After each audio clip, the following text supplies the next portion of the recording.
Hi everyone, my name is Nancy. I'm the exercise physiologist in the Zakim Center for Integrative Therapies and Healthy Living at Dana-Farber. We are joined today by my intern Isabella. Hello. We're going to be doing a quick full body circuit. Now we're going to do 6 exercises together. We're going to be standing and sitting for some. We're going to be on the floor. You could do this one time through. If you had more time, you could go back and repeat the exercises again. Totally up to you and how much time and energy you have. So we're gonna get right into it. We're gonna start marching in place. Just do a brief warm up, just to get the blood flowing. You know, you may find that maybe you need a little longer. Totally up to you to, repeat part of the warm up if needed. But hopefully we'll kind of get through the major muscle groups in this warm up so you feel ready to go here. So starting to take some deeper breaths. And you can bring, those knees up really high. You can really get those arms going. Or maybe you need it to be a little bit lower. Really customize for yourself here. We'll do 3, 2, 1. Now we're going to go V-step. So we go forward wide and back narrow. And again, arms can leave them out. You could keep them below the heart. If it's a day where you're like, oh, I'm cold, I'm gonna need a little bit more, you could get those arms moving overhead. That'll get the blood flowing more, heart rate up faster. 3 more, 2 more, 1 more. Now we march wide. So we're wider than when we started, and then we just bend one knee and then the other. So now we've got a chance to check in with our knee joint itself, fronts of the thighs, backs of the thighs, and same options with upper body. You can leave them out, keep them below the heart, or making them bigger. 3 more, 2 more, 1 more. We're gonna march in place again. Hopefully you feel nice and warmed up. If not, feel free to keep going. Pause the video, but we're gonna go ahead and bring our feet still.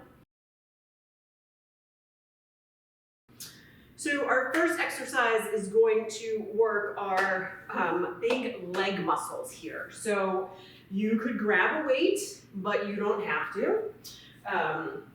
I generally find it's easier to hold 1 weight than 2, but you know your body best. We're going to do a plie squat, which means we are wider than hip distance, and then our feet are turned out to the side. So as opposed to a traditional squat where feet are forward, here they're out. If you're holding a weight, you're going to keep it in nice and close to the body.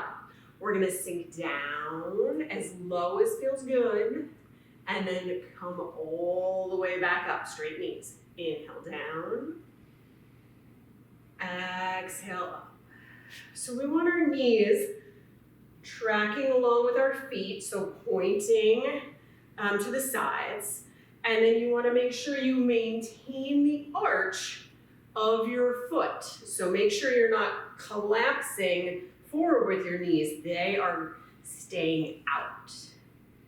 You're going as low as feels good in your body. And then up to straight knees at the top. We'll do 2 more. Inhale down. Exhale up. 1 more. Inhale down. Exhale up. We're going to transition to the upper body. Isabella is going to be showing us this exercise from a seat, and I'm going to be demonstrating from a standing position, and you'll see they'll look fairly similar, but you get the benefit of the chair to support you a little bit. So either version, you're hinging forward from your hips, but you're keeping your spine nice and straight. If you're sitting, your hands are outside your knees. If you're standing, they're forward. We do a fly. We fly the arms up and out to the side, and then back down. So as you see me from the front, I'm like hugging a beach ball, and then keeping that bend in my elbows.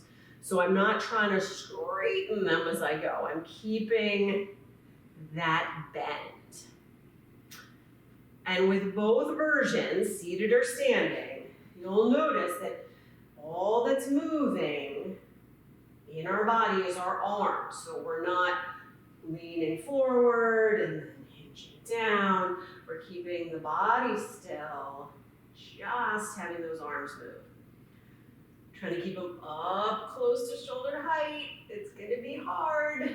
We're trying to get those postural muscles in the upper back. 2 more up, squeeze. Slowly lower, keeping that core tight. 1 more, up and squeeze. And down.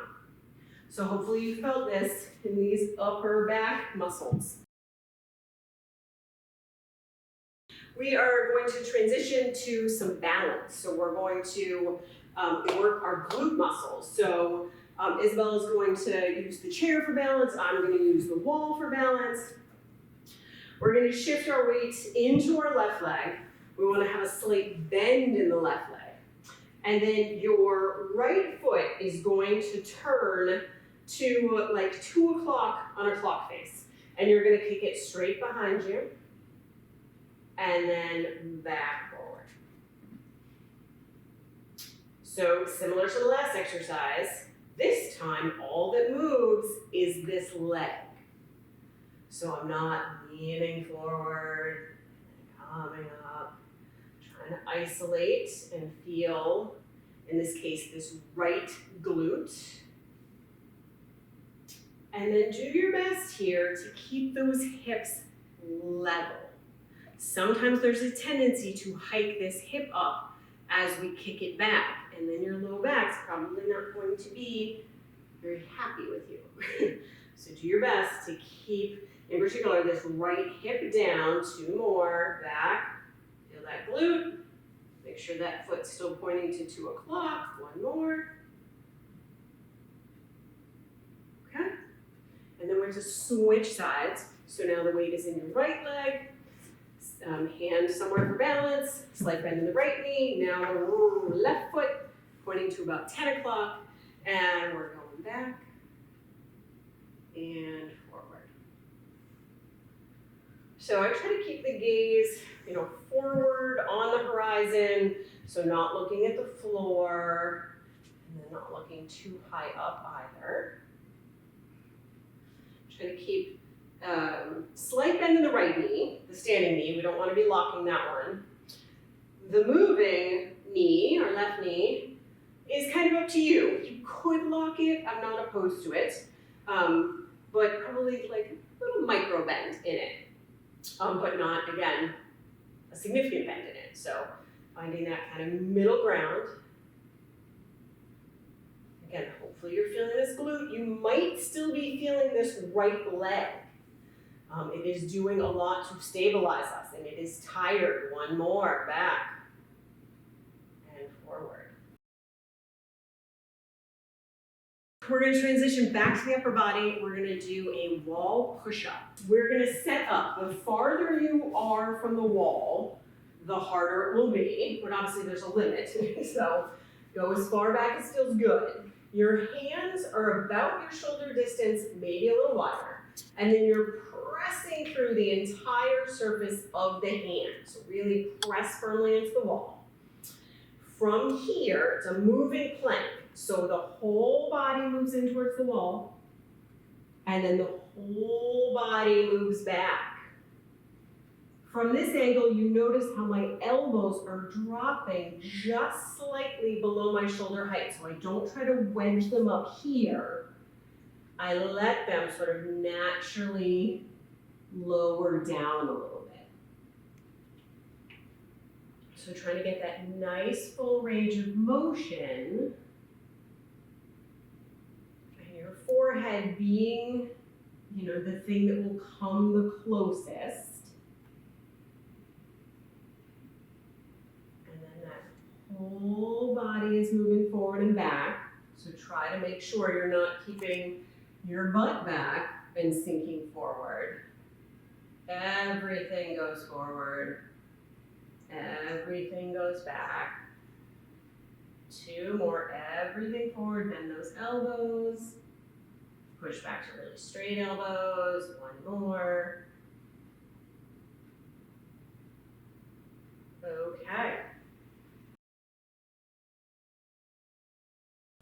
Okay, great work. We are done with the standing portion. We're going to transition down to the floor. We are going to be on our back for one exercise, and we're going to be on our belly for the other exercise.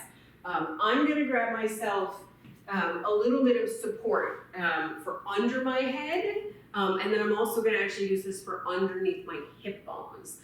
So at home, you could potentially use a towel, blanket. You likely don't need a ton of height, but sometimes it's nice to have a little bit underneath your hip bones. And then we need 2 weights because we're going to work the triceps, the back of the upper arm. So 2 probably light to maybe light medium-sized weights because these muscles, again, are on kind of the smaller side. So you don't want to go too heavy here. And you're going to get kind of 2 views of us. You're going to see me from the side, and then you're going to see Isabella from the back, so you can kind of get a sense for what the body will look like from both sides. So you have potentially a little bit of height under your head. You're going to have both knees bent and feet flat on the floor. And then your weights are at your side. You're going to slowly pick them up, extend them up to the ceiling. The palms are facing one another. From here, we're going to bend the elbows so the weights come outside of, essentially outside of your ears, and then back up all the way straight. So we inhale down, and we exhale up. So you can see from Isabella's angle that her arms are traveling straight up and down. They aren't moving towards one another, particularly as they come up.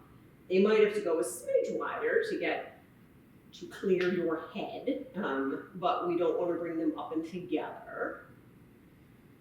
And then from this side view, you're noticing that my upper arm is staying pretty still. It might travel back a little bit, but it's not coming all the way forward. And I'm also not going straight overhead. I'm bending, so I'm right outside my ears. We'll do 2 more. Down, nice and slow. Exhale up, feel those triceps. 1 more down. And up. Okay, slowly bending those elbows, gently putting your weights down on the floor. And then I'm going to encourage you to bring your knees into your chest. And then you're going to roll to one side, so just make sure you don't land on your weight.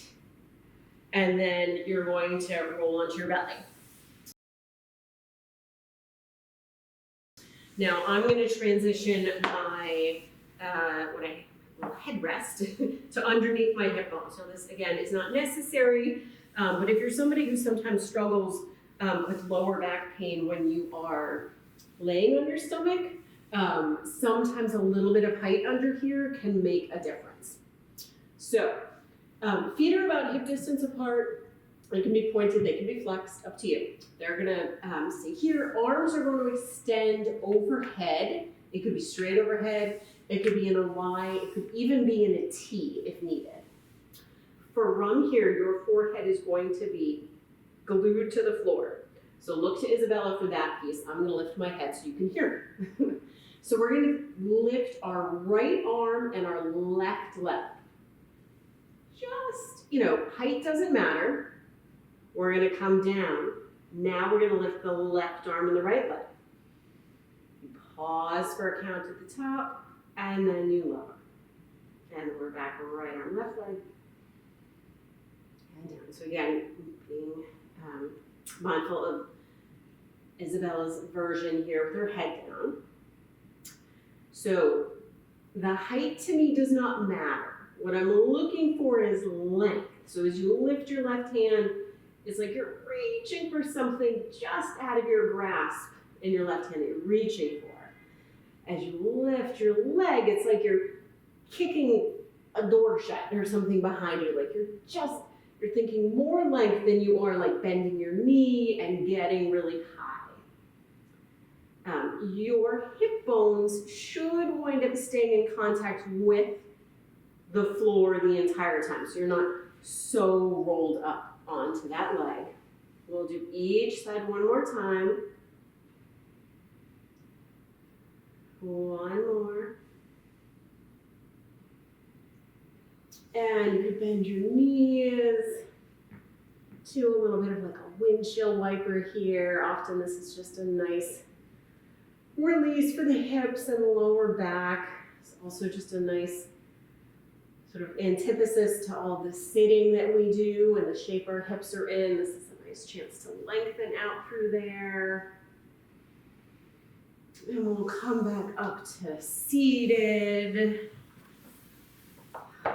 Right, excellent work today. We got all those major muscle groups worked nice and quickly. Again, you could go back and repeat that if you feel like you want a little bit more. And if you don't, you can know that you got all that you needed for the day here. So for more exercise videos, live classes, along with nutrition, meditation, and integrative therapies, you can visit our website, which is myzachem.dana-farber.org. And if you are a Dana-Farber patient and you would like a free exercise consult with me, please check out the link in the description below. Thank you.